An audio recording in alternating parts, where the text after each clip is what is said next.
तो जय हिंद साथियों, नमस्कार। आशा करते हैं आप अपने बिहार पुलिस परीक्षा की तैयारी बहुत अच्छे तरीक़ा से कर रहे होंगे। दोस्तों, आपके बिहार पुलिस परीक्षा की तैयारी को और बेहतर बनाने के लिए हम अपने चैनल के माध्यम से रोज़ बिहार पुलिस का प्रैक्टिस सेट करवा रहे हैं। आप लोगों की डिमांड पर हम ज्ञान बिंदु वाले सर का जो बुक निकला है बिहार पुलिस का क्वेश्चन बैंक, उसको लेकर आए हैं उस बुक को, और उस बुक को हम आपके साथ इस वीडियो में करेंगे। 25 क्वेश्चन हम पिछले वीडियो में कर चुके हैं और 25 क्वेश्चन इस वीडियो में करेंगे। 25 क्वेश्चन कर करके हम हर वीडियो में कर रहे हैं ताकि वीडियो ज़्यादा लंबा ना हो और आपको देखने में आसानी हो। 25 क्वेश्चन करने में ही हमको 1 घंटा का समय लग गया। अब समझ जाइए कि इसका डिस्कशन कितना मजबूत दिया गया है। हम आपको विश्वास दिला रहे हैं कि अगर आप इस बुक को रट जाइएगा या पूरा का पूरा एकदम याद कर लीजिएगा तो आपका बिहार का सिपाही लेवल का कोई भी एग्ज़ाम आपसे नहीं छूटेगा। आप हर एग्ज़ाम में रिजल्ट ले आएंगे, बिहार पुलिस का जो लेवल का एग्ज़ाम होता है। ठीक है, तो चलिए हम 26 नंबर क्वेश्चन से इस वीडियो को शुरुआत करेंगे, क्योंकि 25 नंबर क्वेश्चन तक हम पिछले वीडियो में कर चुके हैं। ठीक है, जिसका लिंक हम नीचे डिस्क्रिप्शन बॉक्स में दे देंगे। आप वहाँ से जाकर हमारे जो पिछला वीडियो है 25 क्वेश्चन का, उसको देख सकते हैं आप। अगर आप इस बुक को अच्छे तरीके से कर ले रहे हैं तो आपका पूरा का पूरा जो है परीक्षा निकलने का संभावना हो जाएगा। ठीक है, तो चलिए शुरू करते हैं वीडियो को। चलिए दोस्तों, अब देखते हैं 26 नंबर क्वेश्चन। 26 नंबर क्वेश्चन कह रहा है बांग्लादेश एक स्वतंत्र राष्ट्र कब बना। तो बांग्लादेश जो स्वतंत्र राष्ट्र बना है वह बना है 1971 में।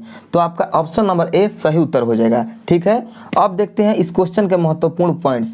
पहला पॉइंट्स कह रहा है, आप देख सकते हैं स्क्रीन पर, 1971 में पाकिस्तान से पूर्वी पाकिस्तान अलग होकर एक देश बना जो अब बांग्लादेश के नाम से जाना जाता है। ठीक है, पहले जब भारत का जो बंटवारा हुआ था 1947 में, उस समय सिर्फ भारत और पाकिस्तान था। जब पाकिस्तान का बंटवारा हुआ 1971 में तो पूर्वी पाकिस्तान जो अलग हुआ उसको बांग्लादेश कहा जाने लगा। ठीक है, अब देखते हैं नेक्स्ट पॉइंट को।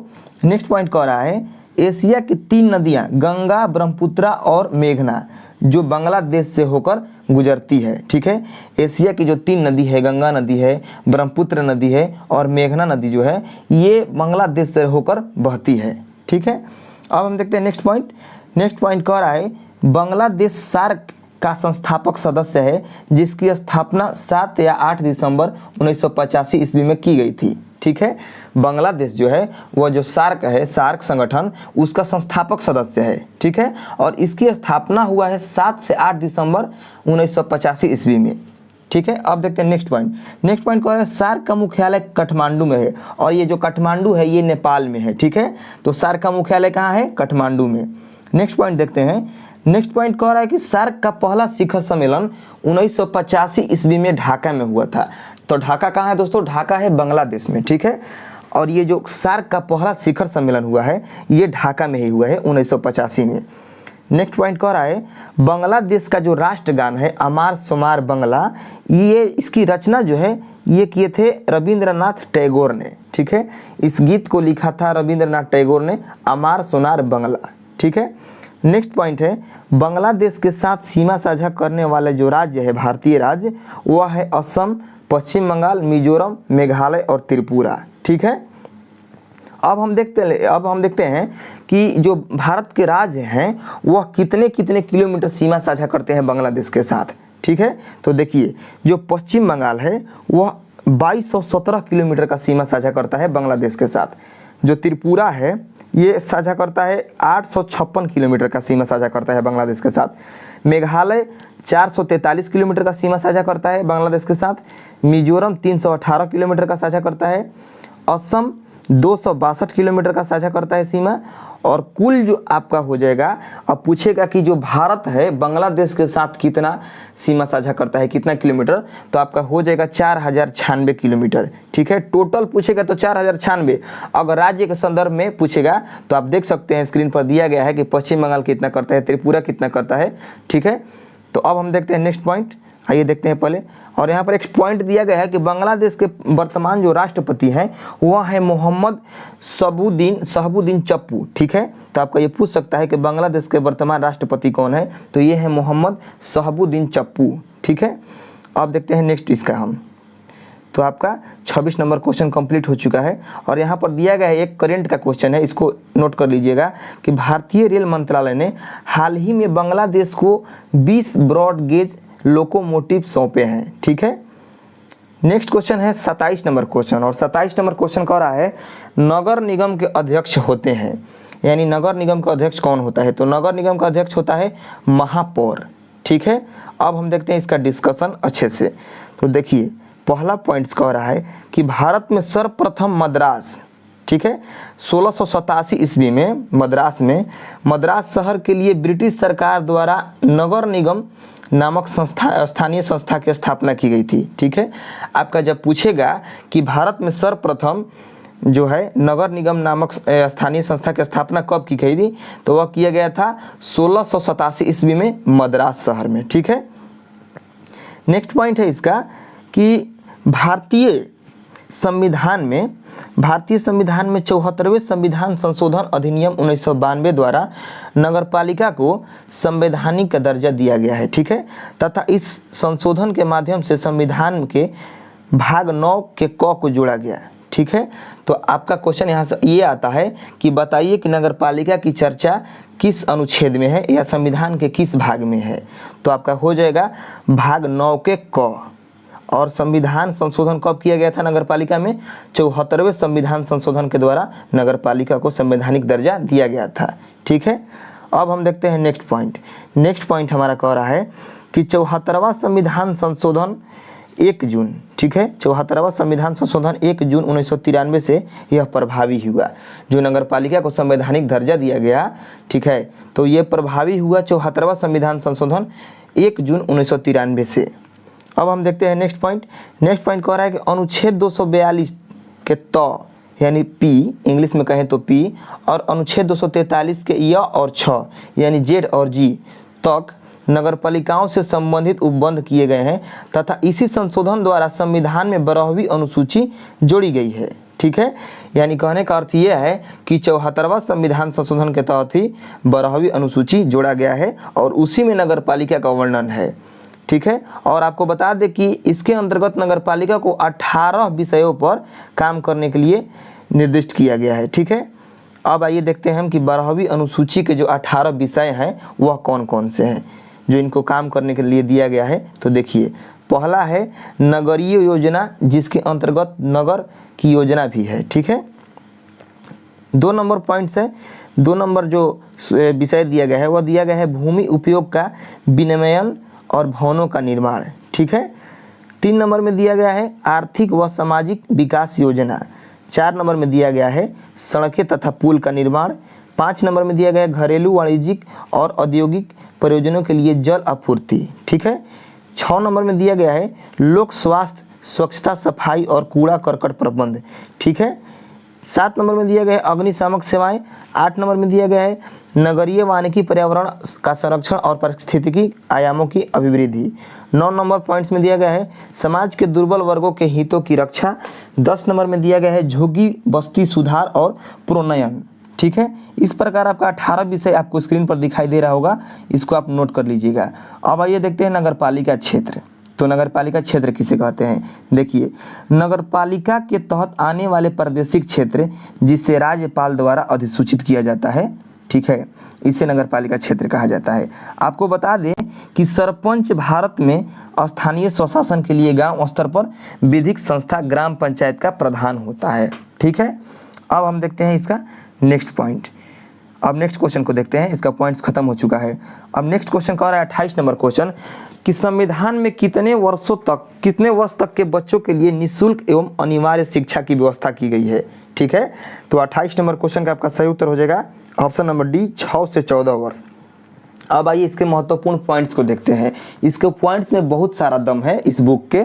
ठीक है, अगर आप इस बुक को अच्छे से तरीका से कर लेते हैं तो हम आपको इस बात का गारंटी दे रहे हैं कि आपका बिहार का जो सिपाही लेवल का एग्ज़ाम है, इसमें से आप एक भी एग्ज़ाम में मतलब आपका प्रश्न नहीं छूटेगा। आप हर एग्ज़ाम को फोड़ के आइएगा, रिजल्ट लेके आइएगा इस बुक को अगर आप अच्छे से कर लेते हैं तो। ठीक है, तो चलिए 28 नंबर क्वेश्चन के कुछ महत्वपूर्ण पॉइंट्स है उसको जानते हैं। कह रहा है कि सर्वोच्च न्यायालय ने मोहिनी जैन के मामले में शिक्षा के अधिकार को अनुच्छेद 21 के तहत एक मूल अधिकार घोषित किया था। ठीक है, जो सर्वोच्च न्यायालय है यानी सुप्रीम कोर्ट है, मोहिनी जैन के मामले में शिक्षा के अधिकार को अनुच्छेद 21 के तहत एक मूल अधिकार घोषित किया। ठीक है, नेक्स्ट पॉइंट कह रहा है संसद ने 86वें संविधान संशोधन अधिनियम 2002 द्वारा अनुच्छेद 21 के क के तहत शिक्षा के अधिकार को मौलिक अधिकार का दर्जा दिया गया है। ठीक है, नेक्स्ट पॉइंट है अनुच्छेद 21 के क के अनुसार 6 से 14 वर्ष के आयु के सभी बालकों के लिए निःशुल्क यानी फ्री में और अनिवार्य यानी जरूरी शिक्षा का प्रबंध करेगा। ठीक है, नेक्स्ट पॉइंट है इस अधिकार को 1 अप्रैल 2010 से प्रभावित किया गया, यानी जो अनुच्छेद 21 के क में है कि 6 से 14 वर्ष के बच्चों को निःशुल्क और अनिवार्य शिक्षा दिया गया है, ये जो प्रभावी किया गया ये 1 अप्रैल 2010 से प्रभावी किया गया। ठीक है, नेक्स्ट पॉइंट है 86वें संविधान संशोधन द्वारा नीति निर्देशक तत्व के अनुसार अनुच्छेद 45 में संशोधन कर राज्यों को यह निर्देश दिया गया कि वह 6 वर्ष से कम आयु के बच्चों की देखरेख तथा निःशुल्क शिक्षा देने का प्रयास करेगा। ठीक है, नेक्स्ट पॉइंट है 86वें संविधान संशोधन के द्वारा ही अनुच्छेद 51 के क में खंड ट के तहत 11वां मूल कर्तव्य भी जोड़ा गया है। इसके अनुसार प्रत्येक माता पिता या अभिभावक का यह मूल कर्तव्य है कि वह अपने बालकों या प्रतिबाल्य के लिए 6 से 14 वर्ष की आयु के बीच शिक्षा का अवसर प्रदान करेगा। ठीक है, नेक्स्ट पॉइंट है अनुच्छेद 21 के अनुसार किसी व्यक्ति को उसके प्राण एवं दैविक स्वतंत्रता से विधि द्वारा स्थापित प्रक्रिया के अनुसार ही वंचित किया जा सकता है, अन्यथा नहीं। ठीक है, नेक्स्ट पॉइंट है न्यायालय द्वारा A.K. गोपालन बनाम मद्रास राज्य 1950 के मामले में अनुच्छेद 21 में जीवन का अर्थ केवल जीवित रहने तक सीमित रखा गया, लेकिन 1978 के मेनका गांधी बनाम भारत संघ मामले में उन्हें अनुच्छेद 21 की व्यापकता को बढ़ाकर केवल जीवन का अर्थ जीवित रहने के तक नहीं अर्थात मानवीय गरिमापूर्ण जीवन जीने से है, भोजन का अधिकार, स्वच्छ पर्यावरण का अधिकार आदि को अनुच्छेद 21 में शामिल किए गए हैं। ठीक है, अब हम देखते हैं अन्यवाद। तो देखिए जो विदेश यात्रा का अधिकार है ये मेनका गांधी बनाम भारत संघ जो कि 1978 में हुआ था उसमें मिला विदेश यात्रा का अधिकार। ठीक है, एकांतता होता है, एकांतता का अधिकार जो है ये मिला है राजगोपाल बनाम तमिलनाडु राज्य में। ठीक है, तो ये 1994 में हुआ। नेक्स्ट पॉइंट है जीविकोपार्जन का अधिकार, जो जीविकोपार्जन का अधिकार मिला है ये मिला है ओलिगा तेलिस बनाम बॉम्बे म्यूनिसिपल कॉरपोरेशन वाद। ठीक है, नेक्स्ट पॉइंट है शिक्षा पाने का अधिकार मोहिनी जैन बनाम कर्नाटक राज्य 1992 में मिला। ठीक है, शिक्षा पाने का अधिकार। नेक्स्ट पॉइंट है निःशुल्क विधि सहायता का अधिकार जो है ये M हास्कट बनाम महाराष्ट्र जो कि 1978 में हुआ। चिकित्सा सहायता पाने का अधिकार परमानंद कटारा बनाम भारत संघ 1989 में। ठीक है, अब हम देखते हैं नेक्स्ट क्वेश्चन 29 नंबर क्वेश्चन। आप यहाँ पर इसका जो है डिस्कशन थोड़ा लंबा हो गया 28 नंबर क्वेश्चन का, इसको हम जूम करके दिखा दे रहे हैं। आपको PDF हम दे देंगे, इसका डिस्कशन आप अच्छे से समझ लीजिएगा, तो इसका हम थोड़ा सा बताएंगे नहीं क्योंकि वीडियो ज़्यादा लंबा हो जाएगा। चलिए अब देखते हैं 29 नंबर क्वेश्चन को। 29 नंबर क्वेश्चन कह रहा है वास्को डी गामा यात्री था कहाँ का। तो देखिए जो वास्को डी गामा था वह पुर्तगाल का था। आप लोग सभी लोग जानते हैं कि भारत का खोज वास्को डी गामा किया है 1498 ईस्वी में। ठीक है, अब आइए जानते हैं इसके डिस्कशन के महत्वपूर्ण पॉइंट्स को। पहला पॉइंट है कि पुर्तगाल के प्रिंस हेनरी द नेविगेटर के दिमाग में भारत के लिए एक समुद्र मार्ग खोजने का विचार आया। ठीक है, पुर्तगाल के जो एक प्रिंस थे यानी राजा कह सकते हैं आप, राजा जो थे हेनरी द नेविगेटर, उनका नाम था हेनरी द नेविगेटर, उनके दिमाग में भारत के लिए एक समुद्री मार्ग खोजने का विचार आया। ठीक है, बार्थोलोमियो डियाज प्रथम यूरोपियन था जो अटलांटिक से हिंद महासागर के उत्तमासा अंतरिप यानी अफ्रीका के दक्षिणतम बिंदु तक पहुंचा था। बार्थोलोमियो डियाज जो था वह प्रथम यूरोपीय था जो अटलांटिका से हिंद महासागर के उत्तमास अंतरिप यानी अफ्रीका के दक्षिणतम बिंदु तक पहुंचा था। ठीक है, नेक्स्ट पॉइंट है सर्वप्रथम मई 1498 ईस्वी में वास्को डी गामा नामक पुर्तगाली नाविक उत्तमासा अंतरिप यानी कैप ऑफ गुड होप का चक्कर काटते हुए एक गुजराती व्यापारी अब्दुल मजीद, ठीक है, अब्दुल मजीद की सहायता से कालीकट बंदरगाह पर पहुंचा। कौन? वास्को डी गामा, जहां कालीकट के शासक जो राजा जैमोरिन था उनके द्वारा पुर्तगाली जो आया था वास्को डी गामा, उसका स्वागत किया गया। ठीक है, तो हमारा क्वेश्चन यहाँ से ये बनता है कि ये बताइए कि जब वास्को डी गामा भारत में आया था तो उसका स्वागत किसने किया था? तो उसका स्वागत किया था जैमोरिन ने। ठीक है, अब हम देखते हैं नेक्स्ट पॉइंट। नेक्स्ट पॉइंट है वास्को डी गामा ने कालीकट के राजा से व्यापार का अधिकार प्राप्त किया जिसका अरबी व्यापारियों द्वारा विरोध किया गया। जो वास्को डी गामा था वह कालीकट के जो राजा थे उनसे व्यापार का अधिकार यानी बिजनेस का अधिकार प्राप्त किया और इसका विरोध अरब के व्यापारी जो थे उन्होंने किया। ठीक है, नेक्स्ट पॉइंट है वास्को डी गामा जिस मसालों को लेकर वापस अपने देश लौटता था यानी पुर्तगाल लौटा था, वह पूरी यात्रा का यानी उसके पूरी यात्रा में जो खर्च लगता था उसका 60 गुना दाम पर वह मसाला को बेचता था अपने बाजार में पुर्तगाल में जाकर। ठीक है, नेक्स्ट पॉइंट है आरंभिक व्यापारिक मसालों में मुख्य रूप से काली मिर्च, ठीक है, जो काली मिर्च होता है और दालचीनी होती थी। यानी जो आरंभ में वह शुरू किया व्यापारिक मामला यानी व्यापार जब शुरू किया तो वह मुख्य रूप से काली मिर्च और दालचीनी को ले जाता था। ठीक है, नेक्स्ट पॉइंट है वास्को डी गामा को पुर्तगाली राजा मैनुअल प्रथम के संरक्षण में भेजा गया था।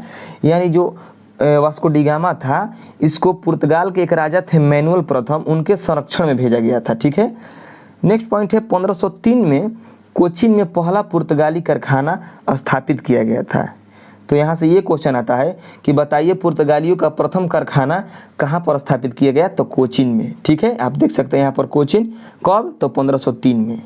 ठीक है, नेक्स्ट पॉइंट है 1505 ईस्वी में कुन्नूर में दूसरा कारखाना स्थापित किया गया था। यानी जो पुर्तगालियों का दूसरा कारखाना था वह 1505 ईस्वी में स्थापित किया गया। कहाँ पर? कुन्नूर में।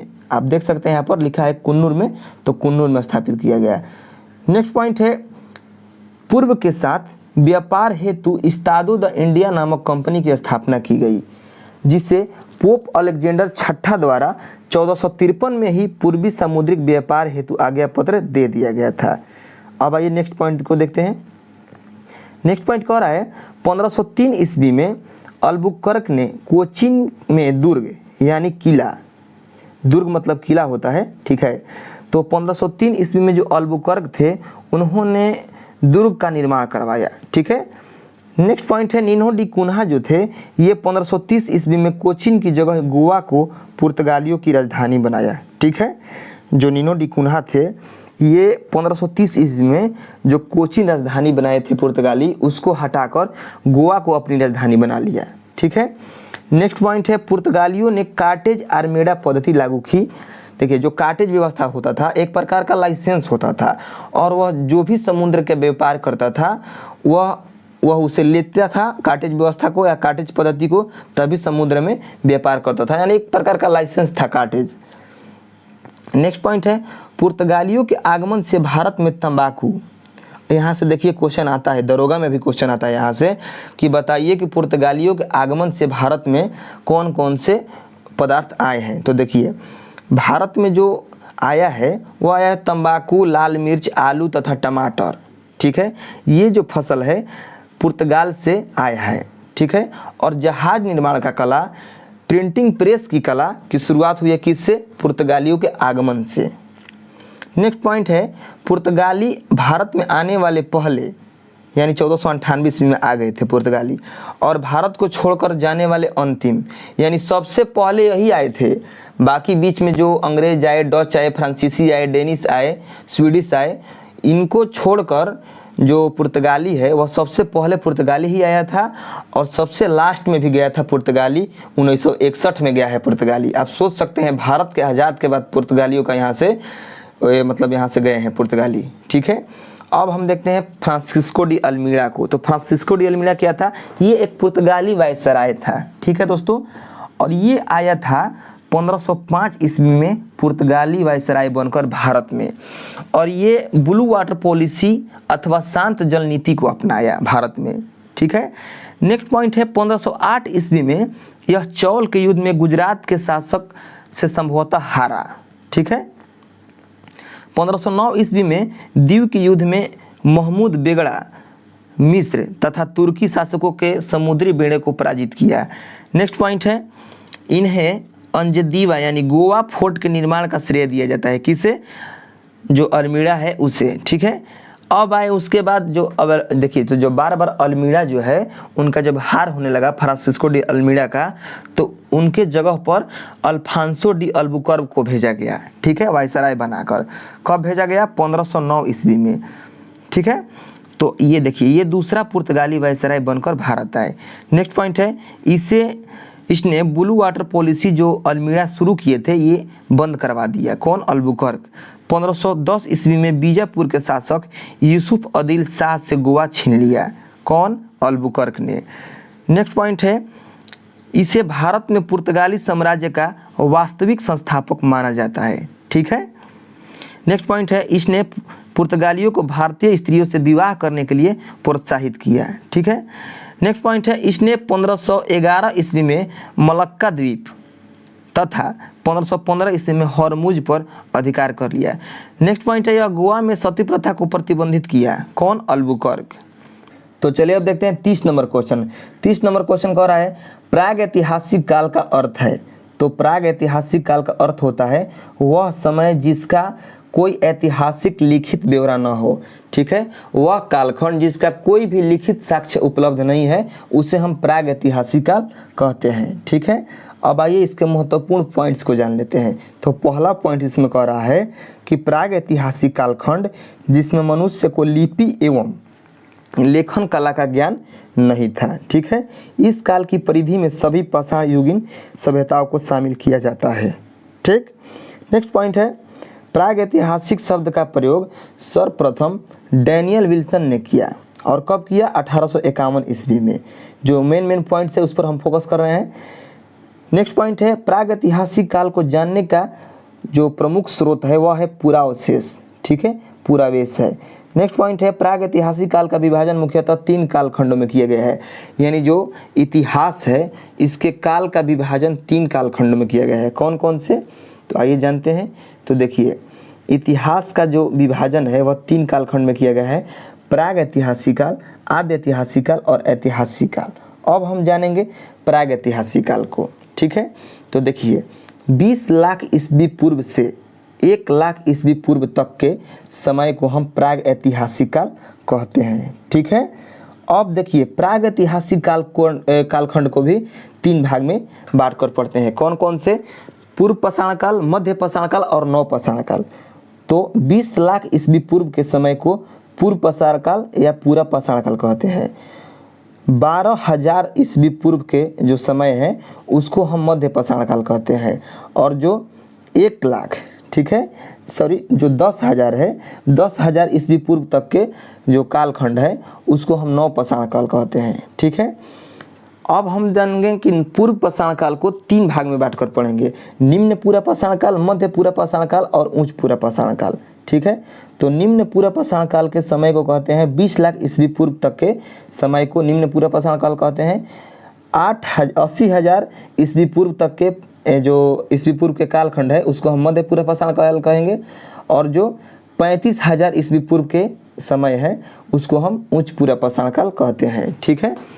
और बीपी का जो अर्थ होता है वो बिफोर प्रेजेंट यानी ईसा पूर्व। अब हम देखते हैं इसके कुछ महत्वपूर्ण पॉइंट्स। तो देखिए, यहाँ पर दिया गया है कुछ महत्वपूर्ण पॉइंट्स कि पूरा पाषाण युग के प्रमुख स्थल कौन कौन थे? भीमबेटका था, बेलन घाटी, सोहन नदी घाटी इत्यादि थे। ये थे पूरा पाषाण युग के प्रमुख स्थल।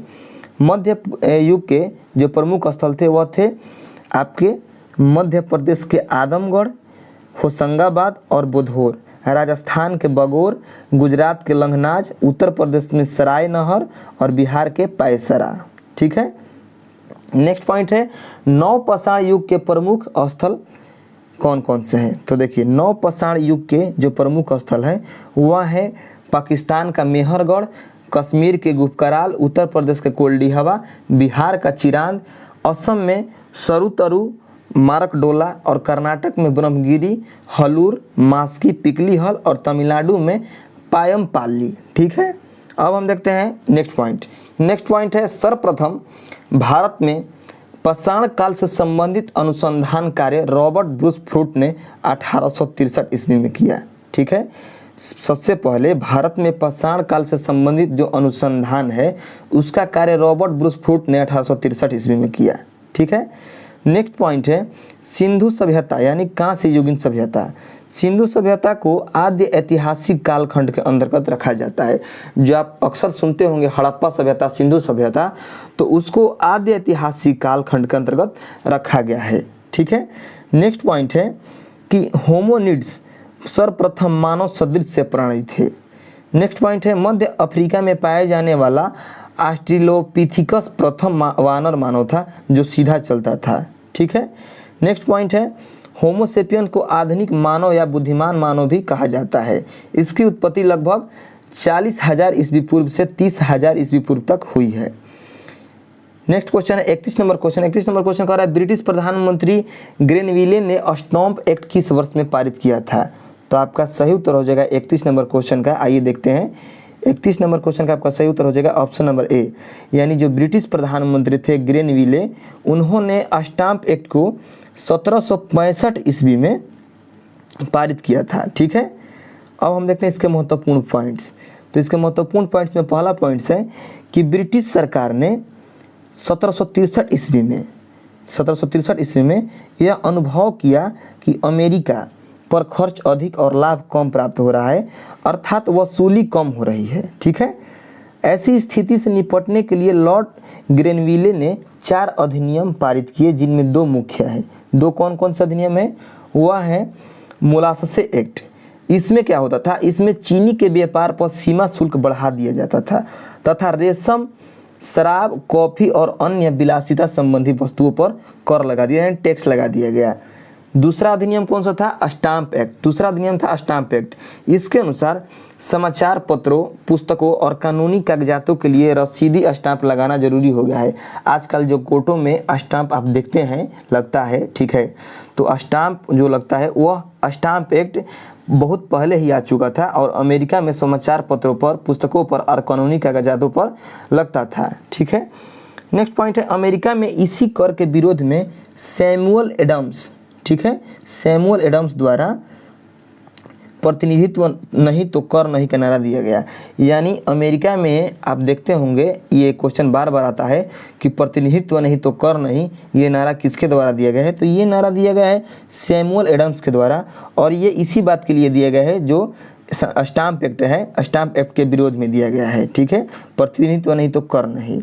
नेक्स्ट पॉइंट है संयुक्त राज्य अमेरिका 4 जुलाई 1776 को आज़ाद हुआ है। यहाँ से अगर आपका क्वेश्चन आता है कि संयुक्त राज्य जो अमेरिका है वह कब आज़ाद हुआ है, तो 4 जुलाई 1776 ईस्वी को आज़ाद हुआ है। ठीक है। नेक्स्ट क्वेश्चन है 32 नंबर क्वेश्चन, रॉलेट एक्ट कब पारित हुआ? तो देखिए रॉलेट एक्ट पारित हुआ है आपका 1919 ईस्वी में, यानी आपका ऑप्शन नंबर सी इसका सही उत्तर होगा। ठीक है। अब आइए इसको अच्छे से समझते हैं, इसके महत्वपूर्ण पॉइंट्स को देखते हैं। पहला पॉइंट्स है कि रॉलेट एक्ट, जिसे the anarchical and revolutionary crimes act of 1919 भी कहा जाता है। ठीक है। इसे 19 मार्च 1919 को पारित या लागू किया गया था। ठीक है। नेक्स्ट पॉइंट है रॉलेट एक्ट का मुख्य उद्देश्य भारत में क्रांतिकारी गतिविधियों का दमन करना था। ठीक है।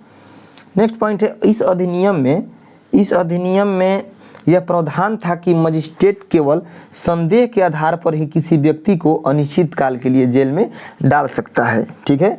जो 1919 का रॉलेट एक्ट था, इस अधिनियम में यह प्रावधान था कि मजिस्ट्रेट जो था, सिर्फ उसको संदेह हो गया कि यह व्यक्ति अपराधी है, वो अपराधी हो चाहे ना हो, अगर उसको संदेह हो गया कि यह व्यक्ति अपराधी है तो उसको अनिश्चित काल के लिए यानी लंबे समय के लिए जेल में डाल सकता है। ठीक है। ये था रॉलेट एक्ट। नेक्स्ट पॉइंट है इस एक्ट को बिना वकील या बिना दलील तथा बिना अपील का कानून कहा जाता था। इससे काले कानून की भी संज्ञा दी जाती है। किसको? रॉलेट एक्ट को।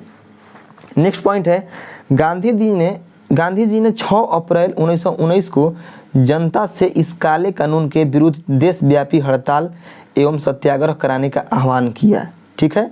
नेक्स्ट पॉइंट है अंग्रेजी शासन के विरोध हेतु सत्याग्रह सभा की भी गठित की गई। नेक्स्ट पॉइंट है 9 अप्रैल, कुछ स्रोतों में 8 अप्रैल को गांधी जी को गिरफ्तार कर लिया गया। नेक्स्ट है 9 अप्रैल यानी कुछ स्रोतों के अनुसार 10 अप्रैल को पंजाब के 2 लोकप्रिय नेता डॉक्टर सत्यपाल एवं डॉक्टर सैफुद्दीन किचलू को सरकार गिरफ्तार कर लिया। इनकी गिरफ्तारी के विरोध में 13 अप्रैल 1919 को बैसाखी के दिन अमृतसर के जालियांवाला बाग में एक विशाल सभा का आयोजन किया गया। जनरल डायर ने सभा स्थल पहुंचकर निहत्थी जनता पर गोली चलाने का आदेश दिया। गांधी जी ने 18 अप्रैल को, डेट याद रखिएगा, 18 अप्रैल को आंदोलन की वापसी की घोषणा की। इस नरसंहार के विरुद्ध में रविंद्रनाथ टैगोर ने नाइटहुड की उपाधि वापस कर दी। ठीक है, अब और पॉइंट्स इसमें बाकी है उसको देखते हैं। कह रहा है कि दीनबंधु जो थे CFND जो है ने इस हत्याकांड को जानबूझकर की गई हत्या कहा है। नेक्स्ट पॉइंट है शंकरन नायर ने वायसराय की कार्यकारिणी के सदस्य पद से त्यागपत्र दे दिया। नेक्स्ट पॉइंट है इस हत्याकांड की जांच हेतु कांग्रेस ने मदन मोहन मालवीय की अध्यक्षता में एक समिति के गठन किया। समिति के अन्य सदस्य में मोतीलाल नेहरू, महात्मा गांधी, CR दास, अब्बास तैयबजी और MR जायकर इत्यादि थे। नेक्स्ट पॉइंट है ब्रिटिश सरकार ने इस हत्याकांड की जांच के लिए हंटर आयोग गठित किया, जिसमें 3 भारतीय सदस्य चिमन लाल सीतलवाड़, सुल्तान अहमद एवं जगत नारायण थे। ठीक है, नेक्स्ट पॉइंट है हत्याकांड के दोषी लोगों को बचाने के लिए सरकार हंटर आयोग की रिपोर्ट आने से पहले इंडेमनिटी बिल पास कर लिया था। नेक्स्ट पॉइंट है अरुण सिंह के नेतृत्व में स्वर्ण सिंह के पुरोहित ने डायर को सिख घोषित कर उसे सम्मानित किया। नेक्स्ट पॉइंट है 1917 में सर सिडनी रॉलेट की अध्यक्षता में सेडिशन कमेटी गठित की गई। सरदार उधम सिंह ने मार्च 1940 में कैक्सटन हॉल में माइकल ओ डायर की गोली मारकर हत्या कर दिया। ये तो बहुत अच्छा काम किया था सरकार जो सरदार उधम सिंह था। ठीक है, नेक्स्ट पॉइंट है 31 जुलाई 1940 ईस्वी को लंदन की पेंटोनविले जेल में उधम सिंह को फांसी दे दी गई। ठीक है, नेक्स्ट क्वेश्चन है 33 नंबर क्वेश्चन। 33 नंबर क्वेश्चन कह रहा है राजा राम मोहन राय ने किस सामाजिक बुराई को खत्म करने के लिए संघर्ष किया? तो आपका ऑप्शन नंबर डी इसका सही उत्तर हो जाएगा सती प्रथा। ठीक है, हम इसको जूम करके पूरा इस डिस्कशन को दिखा दे रहे हैं। इस डिस्कशन को अच्छे से आप नोट कर लीजिएगा। ठीक है, क्योंकि पूरा डिस्कशन हम पढ़ के सुनाएंगे आपको तो वीडियो बहुत ज़्यादा लंबा हो जाएगा। और आप लोग कमेंट में जवाब करते नहीं हैं कि हाँ मतलब वीडियो को पूरा लंबा किया जाए, कितना पढ़ाया जाए, कितना छोड़ा जाए, तो आप लोग कुछ बताते नहीं हैं तो हमारा वीडियो बनाना भी व्यर्थ हो जाएगा। तो आप लोग कमेंट में ज़रूर बताइए। ठीक है, 34 नंबर क्वेश्चन है भारत में पुर्तगाल उपनिवेश की राजधानी गोवा को बनाने वाले व्यक्ति कौन थे? तो आपका 34 नंबर क्वेश्चन का सही उत्तर हो जाएगा कि जो नीनो डी कुन्हा थे ये भारत में पुर्तगाली उपनिवेश की राजधानी बनाने वाली जो थे पुर्तगाली वायसराय थे, कोचीन से हटाकर गोवा को बनाए थे। ठीक है, और ये जो है यहाँ पर आप देख सकते हैं जो पॉइंट्स दिए गए हैं, जूम करके हम आपको दिखा दे रहे हैं स्क्रीन पर, आप इसको नोट कर लीजिएगा। 35 नंबर क्वेश्चन है अंग्रेजी सरकार द्वारा किस ईस्वी में सूती वस्त्रों पर आयात कर हटाकर लिया गया? ठीक है, 35 नंबर क्वेश्चन है अंग्रेजी सरकार द्वारा किस ईस्वी में सूती वस्त्रों पर आयात कर हटा लिया गया? तो आपका सही उत्तर हो जाएगा 1882 में। 1882 ईस्वी में आयात कर हटा लिया गया। ठीक है, इसका पॉइंट जो है इसको देख लीजिए और अपने किताब में या अपने कॉपी में नोट्स कर लीजिएगा इसको। ठीक है, इसका हम PDF दे देंगे आपको और PDF का जो पासवर्ड है हम कमेंट में हमसे पूछ लीजिएगा, कमेंट में हम बता देंगे कि PDF का पासवर्ड क्या है। PDF आपको हम उपलब्ध करवा देंगे। आप पर्सनली कहेंगे तो पर्सनली भी हम PDF दे देंगे, पूरा बुक का PDF दे देंगे। आप पूरा इसको याद कर लीजिएगा, आपको परीक्षा में काफ़ी फायदामंद मिलेगा। ठीक है, 36 नंबर क्वेश्चन है मध्यकालीन इतिहास डैश से डैश तक कहा जाता है? तो आपका सही उत्तर हो जाएगा 8वीं शताब्दी से लेकर 16वीं शताब्दी तक के जो समय है उसको हम मध्यकालीन इतिहास के अंतर्गत रखते हैं। ठीक है, इसको भी हम जूम करके दिखा दे रहे हैं, इसका भी आप नोट कर लीजिएगा अपने कॉपी में। ठीक है, नेक्स्ट क्वेश्चन है 37 नंबर क्वेश्चन। 37 नंबर क्वेश्चन कह रहा है मनुष्य द्वारा पहली बार नियोलिथिक युग में पालतू जाने वाला पशु कौन था? ठीक है, तो ये था कुत्ता। मनुष्य द्वारा पहली बार नियोलिथिक युग में पालतू बनाया जाने वाला पशु कौन था? तो ये था कुत्ता। ठीक है, नियोलिथिक युग मतलब क्या कहने का अर्थ है? नवपाषाण युग। तो देखिए इसका पॉइंट्स देख लीजिए। नवपाषाण युग, इस काल में मानव ने खेती करना प्रारंभ कर दिया। ठीक है, मेहरगढ़ से गेहूं और जौ की खेती का प्रमाण मिलता है। तो इस पॉइंट्स को, सारे पॉइंट्स को आप नोट कर लीजिएगा। हम इसको पूरा वीडियो को रोक कर आप नोट कर लीजिएगा। नेक्स्ट क्वेश्चन है 38 नंबर क्वेश्चन। 38 नंबर क्वेश्चन कह रहा है मुगल काल का पतन कब शुरू हुआ। तो मुगल काल का जो पतन शुरू हुआ है वह हुआ है आधुनिक काल से, ठीक है, आधुनिक काल से। तो आपका ऑप्शन नंबर सी इसका सही उत्तर हो जाएगा। इसके भी पॉइंट्स आप देख सकते हैं वीडियो में, ठीक है। आप वीडियो को ध्यान से देखिए और इसके पॉइंट्स को नोट कर लीजिए, ठीक है। आप देख सकते होंगे इसके पॉइंट्स को। अब हम देखते हैं नेक्स्ट क्वेश्चन जो कि 39 नंबर क्वेश्चन है। 39 नंबर क्वेश्चन कह रहा है न्यूलिथिक का अर्थ क्या है। तो न्यूलिथिक का अर्थ है नवपाषाण काल, ठीक है। यानी ऑप्शन नंबर सी इसका सही उत्तर हो जाएगा, option number C 39 number question का, ठीक है। इसको हम पहले बता चुके हैं, तो आप इसी वीडियो में बताए हैं। इसको पहले हम जूम करके दिखा दे रहे हैं, आप इसका जितने भी मेन पॉइंट्स है इसको नोट कर लीजिएगा। 40 नंबर क्वेश्चन कह रहा है मगध राज्य की प्राचीनतम राजधानी थी। तो मगध राज्य की जो प्राचीनतम राजधानी थी वह थी राजगिरी, ठीक है। राजगिरी जो था ये मगध की राजधानी की प्राचीनतम राजधानी थी, ठीक है। अब आइए हम देखते हैं मगध राज्य के जो प्रमुख वंश हैं उनको। तो देखिए जो प्रमुख वंश में पहला वंश है वह है हर्यक वंश, और हर्यक वंश का शासनकाल था 544 ईस्वी से 412 ईस्वी पूर्व, और इसके संस्थापक थे बिंबिसार, ठीक है। हर्यक वंश के बाद जिस वंश का स्थापना हुआ था वह था शिशुनाग वंश, और इसका स्थापना हुआ था 412 ईस्वी में, और ये वंश शासन किया था 344 ईस्वी पूर्व तक, और इसके संस्थापक थे शिशुनाग, ठीक है। नेक्स्ट है नंद वंश, ठीक है। और नंद वंश का स्थापना हुआ है 344 ईस्वी पूर्व में। 344 ईस्वी पूर्व से लेकर 322 ईस्वी पूर्व तक नंद वंश ने शासन किया, और नंद वंश का जो संस्थापक थे वह थे महापद्म नंद, ठीक है। नेक्स्ट है मौर्य वंश, और मौर्य वंश की जो स्थापना हुआ है वह 322 ईस्वी पूर्व में हुआ है, और 185 ईस्वी पूर्व तक ये शासन रहा है, और इसके संस्थापक थे चंद्रगुप्त मौर्य, ठीक है। अजातशत्रु ने राजगीर की किलेबंदी करवाई, और उदयन ने पाटलिपुत्र को मगध की राजधानी बनाया। 41 नंबर क्वेश्चन है 1857 की क्रांति की शुरुआत कहाँ से हुई। तो ये हुआ था मेरठ से, मेरठ की छावनी से, ठीक है। तो आइए इसके महत्वपूर्ण पॉइंट्स को देखते हैं। महत्वपूर्ण पॉइंट्स में कह रहा है कि 10 मई 1857 को मेरठ छावनी में तैनात भारतीय सेना ने चर्बी युक्त कारतूस के प्रयोग से इनकार कर दिया, ठीक है। क्या हुआ ना कि 10 मई 1857 की छावनी में जो भारतीय सेना तैनात था अंग्रेजों के छावनी में, तो उस जो सेना था उस सेना में चर्बी युक्त, यानी कहा जाता है कि गाय और सूअर के मांस को या चर्बी को मिलाकर वह गोली बनाया जाता है या वह कारतूस बनाया जाता था, और उस कारतूस को मुंह से मतलब फाड़कर और गन में भरना होता था।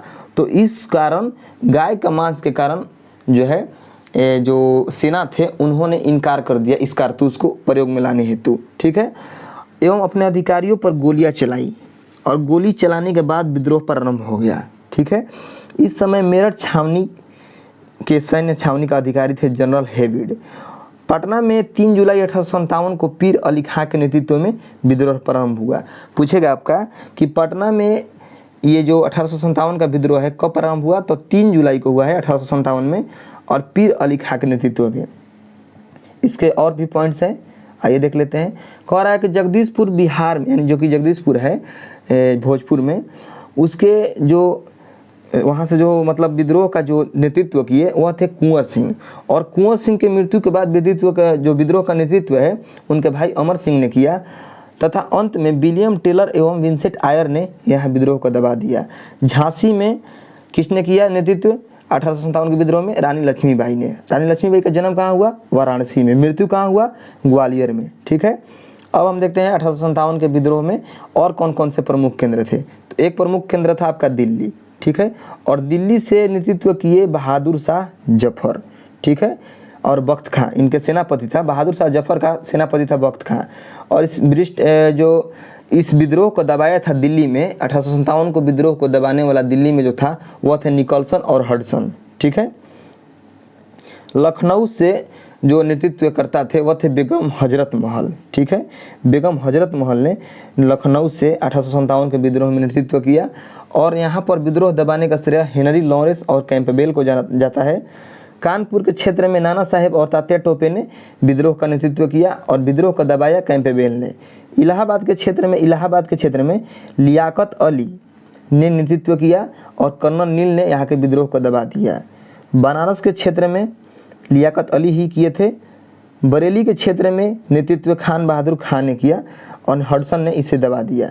ठीक है, तो चलिए अब देखते हैं 42 नंबर क्वेश्चन। 42 नंबर क्वेश्चन कह रहा है जलप्रपात का निर्माण निम्नलिखित में से किस कारक द्वारा होता है। तो जलप्रपात का निर्माण होता है नदी के द्वारा। ठीक है दोस्तों, आइए अब इसके इंपॉर्टेंट पॉइंट्स को जानते हैं। तो देखिए, नदी द्वारा निर्मित जो अपरदनात्मक स्थल रूप है वह है भी आकार की घाटी, गार्ज, कैनियन, जलप्रपात तथा छिपरिका, जलगर्तिका, नदी वेदिका, नदी विसर्प इत्यादि। अब जलप्रपात किसे कहते हैं। तो देखिए, जब किसी स्थान पर नदियों का जल ऊंचाई से खड़े ढाल अर्थात क्लिफ के ऊपरी भाग से अत्यधिक वेग से नीचे की ओर गिरता है तो उसे जलप्रपात कहते हैं। इस स्थलाकृति का निर्माण नदी के रूप में नदी के द्वारा अपरदन से होता है। ठीक है, तो जलप्रपात के जो प्रकार होता है वह होता है दो प्रकार का, सामान्य जलप्रपात और गौण जलप्रपात। सामान्य जलप्रपात के अंतर्गत आता है सोपानी और पठारी, और गौण जलप्रपात के अंतर्गत आता है भ्रंश जलप्रपात, निक पॉइंट जलप्रपात। ठीक है, इसका आप देख सकते हैं यहाँ पर बहुत अच्छे तरीक़े से इसका डिस्कशन या परिभाषा दिया गया है। ठीक है, अब हम देखते हैं 43 नंबर क्वेश्चन। 43 नंबर क्वेश्चन कह रहा है पर्यावरण के जैविक और जैविक एवं अजैविक घटनाओं के अंतर्गत संबंध का अध्ययन कहलाता है। 43 नंबर क्वेश्चन है पर्यावरण के जैविक व अजैविक घटकों के अंतर संबंध में का अध्ययन क्या कहलाता है। तो आपका हो जाएगा पारिस्थितिकी, यानी ऑप्शन नंबर ए इसका सही उत्तर हो जाएगा। इसका हम जूम करके दिखा दे रहे हैं क्योंकि वीडियो लंबा ना हो, हम कोशिश कर रहे हैं कि वीडियो ज़्यादा लंबा ना हो। आप इसको पढ़ के नोट कर लीजिएगा कॉपी में। पीडीएफ तो दे देंगे ही, वीडियो को रोक कर क्या देखना है, आप वीडियो को बस आंसर देख लीजिए और कुछ महत्वपूर्ण पॉइंट जो हम फोकस करा रहे हैं उसको देखिए, और जब पीडीएफ दे देंगे तो आप पूरा पॉइंट्स को अच्छे से याद कर लीजिएगा। 44 नंबर क्वेश्चन है निम्नलिखित में से कौन सा प्राकृतिक पर्यावरण का घटक नहीं है। तो आपका हो जाएगा बांध। जो बांध है ये प्राकृतिक पर्यावरण का घटक नहीं है। इसका डिस्कशन देख लीजिए, आप स्क्रीन पर है आपके सामने। 45 नंबर क्वेश्चन है विश्व पर्यावरण दिवस कब मनाया जाता है। तो विश्व पर्यावरण दिवस मनाया जाता है आपका 5 जून को। ठीक है, नेक्स्ट क्वेश्चन देखते हैं। ये 46 नंबर क्वेश्चन। 46 नंबर क्वेश्चन कह रहा है जैविक संसाधन का एक उदाहरण है। तो जैविक संसाधन का एक उदाहरण है वन। ठीक है, तो इसका भी जो पॉइंट्स है उसको देख लीजिए आप। ठीक है, आप लोग कमेंट में बताइए कि हम इसको पूरा डिस्कशन को बोल बोल कर पढ़ाएं कि नहीं, क्योंकि इसमें 4 से 5 घंटा का समय लगेगा एक सेट में। तो अगर आप पूरा सेट को देखने के लिए 4 से 5 घंटा समय हमको देने के लिए आप अगर तैयार हैं तो हम ज़रूर कराएंगे। ठीक है, इसीलिए हम शॉर्ट तरीके से जल्दी जल्दी करा रहे हैं ताकि आप वीडियो को ज़्यादा देखते नहीं है, 2 मिनट 3 मिनट देकर छोड़ देते हैं। 47 मिनट क्वेश्चन कह रहा है, सॉरी 47 नंबर क्वेश्चन कह रहा है भारत के पश्चिमी तट पर स्थित राज्य जिसकी तटरेखा सबसे लंबी है वह है गुजरात। तो आपका सही उत्तर हो जाएगा ऑप्शन नंबर डी, गुजरात। ठीक है, 48 नंबर क्वेश्चन आइए देखते हैं। पहले इसका पॉइंट्स देख लीजिए, इसका महत्वपूर्ण पॉइंट्स है। 48 नंबर क्वेश्चन का निम्नलिखित में से कौन सा पुनर्नवीकृत संसाधन नहीं है। तो आपका हो जाएगा लौह अयस्क। ठीक है, इसके भी महत्वपूर्ण पॉइंट्स को देख सकते हैं आप। 49 नंबर क्वेश्चन है ज्वालामुखी के मुख को क्या कहते हैं। तो ज्वालामुखी के जो मुख होता है उसको क्रेटर कहा जाता है। इसका भी महत्वपूर्ण पॉइंट्स आप देख सकते हैं स्क्रीन पर। 50 नंबर क्वेश्चन है बिंदु जहां भूकंप की उत्पत्ति होता है क्या कहलाता है। तो भूकंप की जो उत्पत्ति होता है उसे कहा जाता है आपका भूकंप केंद्र। ठीक है, तो आपका ऑप्शन नंबर बी इसका सही उत्तर हो जाएगा। तो 50 क्वेश्चन आपका इस वीडियो में पूरा हो चुका है। 25 क्वेश्चन पिछले वीडियो में हुआ था और 25 क्वेश्चन इस वीडियो में हो गया। अगर आपको पूरा फुल डिस्कशन आप चाहते हैं कि हम कराएं आपको पूरा लाइन बाय लाइन, तो आप कमेंट में जवाब दीजिए और वीडियो को फुल वॉच कीजिए। ठीक है, तभी जाकर हम आपके लिए इतना मेहनत करेंगे। नहीं तो हम इतना मेहनत कर दिए 4 घंटे का वीडियो बना देंगे और आप हैं कि 3 मिनट 2 मिनट, बताइए 2-3 मिनट कोई पढ़ाई होता है। 2-3 मिनट आप लोग देख कर आप वीडियो को स्क्रॉल कर देते हैं। नहीं अच्छा है तो वीडियो आप कमेंट में बता दीजिए, हम इस पर काम नहीं करेंगे, इस बुक पर हम जो सेट आ रहा है उस पर काम न करेंगे। ठीक है, तो मिलते हैं नेक्स्ट वीडियो में, तब तक के लिए जय हिंद।